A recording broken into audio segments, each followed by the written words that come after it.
Hi guys, Mrs. Clark here. Today's lesson is going to be on subtracting integers using the integer rules. All right, so you've learned how to subtract integers using chips, not everybody's favorite. We also focused on subtracting integers using the number line. A lot of people like that. However, that's not ideal when it comes to when you have very large or very small integers that you're subtracting. Then you're not going to have a number line that's going to be big enough for you to do that work on. So we've got to fall back on the actual rules, and I think you're going to like these. So subtracting integers using the integer rules, what you do is when you have subtraction between two or more integers, change each subtraction sign to addition, and you must change the sign of the integer that comes after the subtraction sign to the opposite of what it is. That's the rule. So let's look at what that looks like when we do this. So the first example is 4 minus 6. I'm going to rewrite this problem, okay? At some point you might get to the point where you change the operation sign right in the original problem and you change the sign of the second number to the opposite of what it is right in the original problem, but for now I'm going to rewrite this, okay?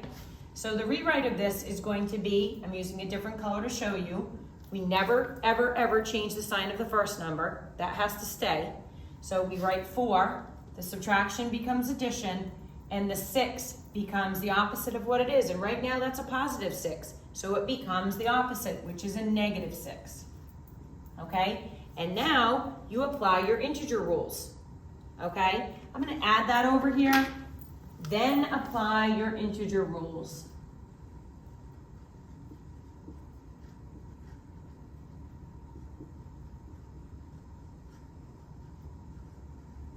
All right, so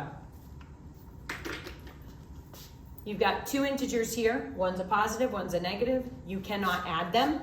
So you subtract. 6 minus 4 gives you 2. What number is bigger, 6 or 4? The answer is 6. It's a negative, so your answer is a negative. Okay? Let's try example number 2. Negative 4 minus 6. Again, we never change the sign of the first number, so it stays the negative 4. Subtraction becomes addition.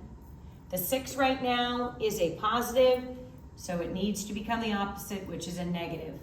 And I don't know about you, but when I see a problem like this, I like it because when I see it, what I know is that I've got two numbers, two integers with the same sign, and I can add them. So 4 plus 6 gives me 10, and the sign would be what the numbers are or the integers are in the problem. They are both negative, so your answer would be a negative 10.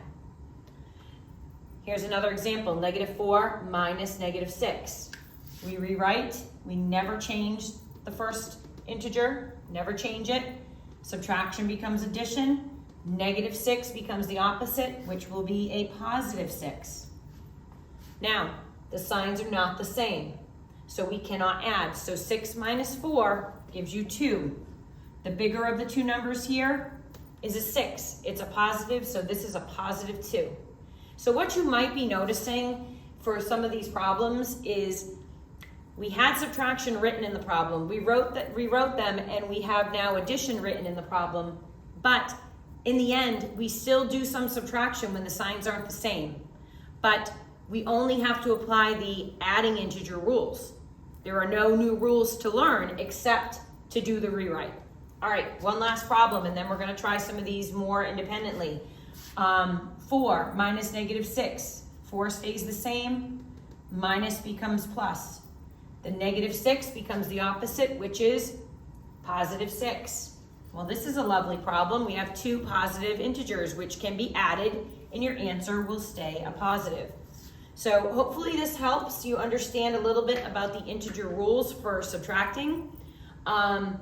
If you can just get used to doing the rewrite and get comfortable with that, then all you're going to do is apply your adding integer rules.